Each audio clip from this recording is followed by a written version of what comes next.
বাজার পৌরসভার আওতায় প্ল্যান বহির্ভূত বেআইনি নির্মাণের বিরুদ্ধে কড়া পদক্ষেপের ঘোষণা দিলেন ইংরেজবাজারের বিধায়ক তথা রাজ্য বিধানসভার মুখ্য সচেতক অম্লান ভাদুরী। শুক্রবার সকালে পদাতিক এক্সপ্রেসে মালদা টাউন স্টেশনে পৌঁছে সাংবাদিকদের তিনি জানান, বেআইনি নির্মাণ খতিয়ে দেখতে 3 সদস্যের একটি কমিটি গঠন করা হয়েছে। সমস্ত বিল্ডিং এর অনুমোদিত নকশা পরীক্ষা করা হবে।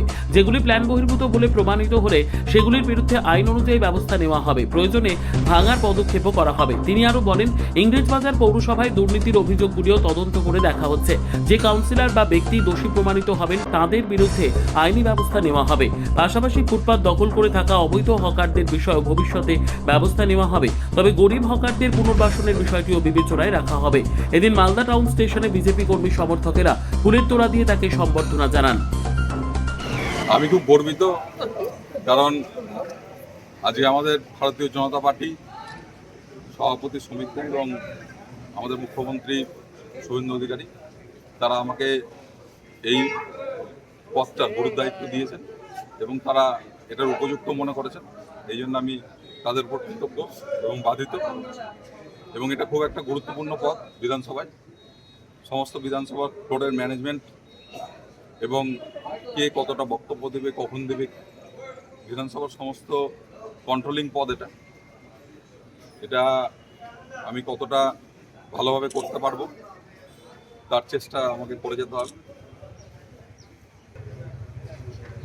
এটার উপরে নির্ভর করছে বিধানসভাটা কতটা ভালোভাবে চলবে এবং বিরোধী এবং যারা সরকারি দল তাদের মধ্যে কতটা সমন্বয় রক্ষা পাবে সেটা নির্ভর করে।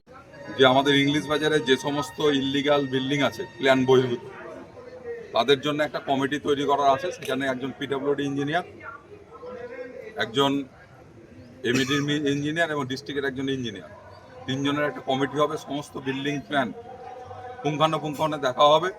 যেগুলো প্ল্যান বহির্ভূত সেইগুলো ভাঙা হবে, অথবা আইন অনুযায়ী যা ব্যবস্থা আছে সেইগুলো না হবে। এই ব্যাপারে সরকার যেমন স্ট্রিক্ট, আমরা এখানে তেমন স্ট্রিক্ট। কাউকে রেয়াত করা এখানে হবে না।